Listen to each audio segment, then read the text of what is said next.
Jane Austen. Pride and Prejudice. Chapter 20. Mr. Collins was not left long to the silent contemplation of his successful love, for Mrs. Bennet, having dawdled about in the vestibule to watch for the end of the conference, no sooner saw Elizabeth open the door and with quick step pass her towards the staircase than she entered the breakfast room and congratulated both him and herself in warm terms on the happy prospect of their nearer connection. Mr. Collins received and returned these felicitations with equal pleasure and then proceeded to relate the particulars of their interview, with the result of which he trusted he had every reason to be satisfied. Since the refusal which his cousin had steadfastly given him would naturally flow from her bashful modesty and the genuine delicacy of her character.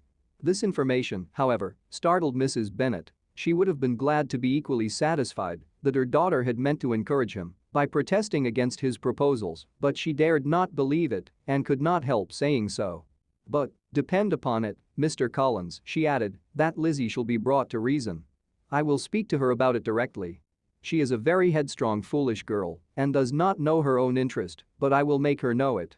"Pardon me for interrupting you, madam," cried Mr. Collins, "but if she is really headstrong and foolish, I know not whether she would altogether be a very desirable wife to a man in my situation, who naturally looks for happiness in the marriage state. If therefore she actually persists in rejecting my suit, perhaps it were better not to force her into accepting me, because if liable to such defects of temper, she could not contribute much to my felicity." "Sir, you quite misunderstand me," said Mrs. Bennet, alarmed. "Lizzie is only headstrong in such matters as these. In everything else she is as good-natured a girl as ever lived. I will go directly to Mr. Bennet and we shall very soon settle it with her, I am sure." She would not give him time to reply, but hurrying instantly to her husband, called out as she entered the library, "Oh, Mr. Bennet, you are wanted immediately, we are all in an uproar. You must come and make Lizzie marry Mr. Collins, for she vows she will not have him, and if you do not make haste he will change his mind and not have her."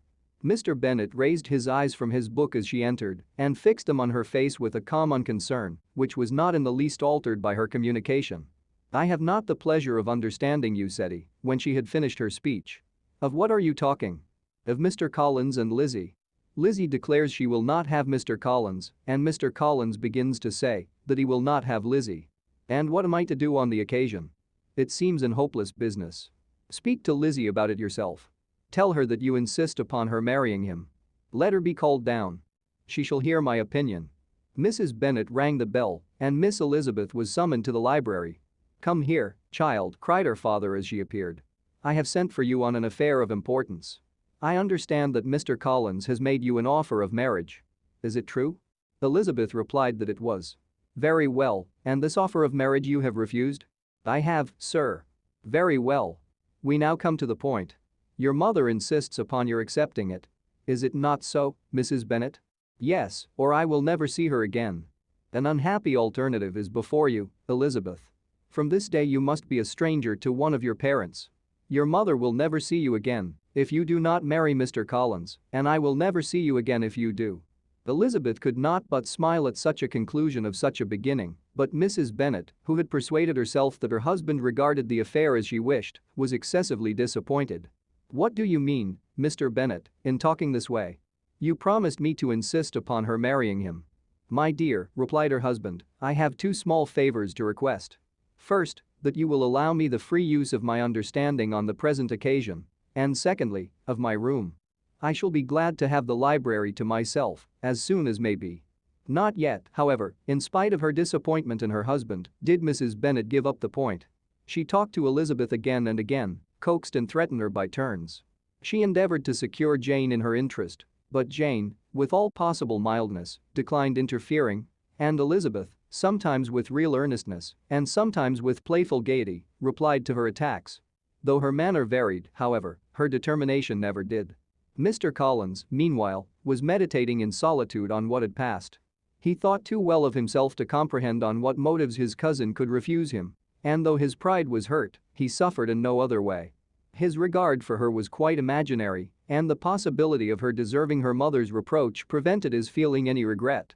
While the family were in this confusion, Charlotte Lucas came to spend the day with them. She was met in the vestibule by Lydia, who, flying to her, cried in a half-whisper, "I am glad you are come, for there is such fun here. What do you think has happened this morning?" Mr. Collins has made an offer to Lizzie, and she will not have him." Charlotte hardly had time to answer before they were joined by Kitty, who came to tell the same news. And no sooner had they entered the breakfast room, where Mrs. Bennet was alone, than she likewise began on the subject, calling on Miss Lucas for her compassion and entreating her to persuade her friend Lizzie to comply with the wishes of all her family. "Pray do, my dear Miss Lucas," she added in a melancholy tone, "for nobody is on my side, nobody takes part with me. I am cruelly used, nobody feels for my poor nerves." Charlotte's reply was spared by the entrance of Jane and Elizabeth.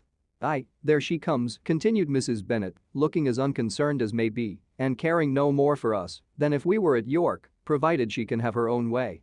"But I tell you, Miss Lizzie, if you take it into your head to go on refusing every offer of marriage in this way, you will never get a husband at all, and I am sure I do not know who is to maintain you when your father is dead. I shall not be able to keep you, and so I warn you. I have done with you from this very day. I told you in the library, you know, that I should never speak to you again, and you will find me as good as my word. I have no pleasure in talking to undutiful children. Not that I have much pleasure, indeed, in talking to anybody. People who suffer as I do from nervous complaints can have no great inclination for talking. Nobody can tell what I suffer. But it is always so. Those who do not complain are never pitied." Her daughters listened in silence to this effusion, sensible that any attempt to reason with her or soothe her would only increase the irritation. She talked on, therefore, without interruption from any of them, till they were joined by Mr. Collins, who entered the room with an air more stately than usual, and on perceiving whom, she said to the girls, "Now, I do insist upon it that you, all of you, hold your tongues and let me and Mr. Collins have a little conversation together." Elizabeth passed quietly out of the room, Jane and Kitty followed, but Lydia stood her ground, determined to hear all she could, and Charlotte, detained first by the civility of Mr. Collins, whose enquiries after herself and all her family were very minute, and then by a little curiosity, satisfied herself with walking to the window and pretending not to hear. In a doleful voice Mrs. Bennet began the projected conversation. "Oh, Mr. Collins. My dear madam," replied he, "let us be forever silent on this point. Far be it from me," he presently continued, in a voice that marked his displeasure, "to resent the behavior of your daughter.